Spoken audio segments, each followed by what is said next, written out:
حمید نظامی press institute Lahore میں منعقدہ seminar میں مقررین کا کہنا تھا کہ عالم اسلام کا سب سے بڑا مسئلہ تعلیمی اور تحقیقی میدان میں توجہ نہ دینا ہے۔ اگر دنیا میں بہترین مقام حاصل کرنا ہے تو اس پر توجہ دینا ہوگی۔ سابق وزیر خارجہ سردار آصف احمد علی نے کہا، ریاست پاکستان عوام کو بنیادی سہولیات فراہم کرنے میں ناکام رہی ہے۔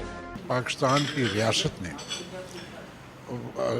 جو ہے وہ شہری کو بھول چکی اور اسی پہ سب کا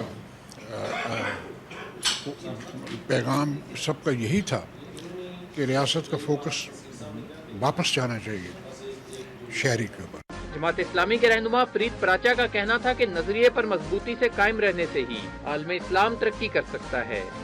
ان مسائل سے نکلنا اور 21ویں صدی کا ساتھ دینا، اس بات کے لیے 3 باتیں ضروری ہیں۔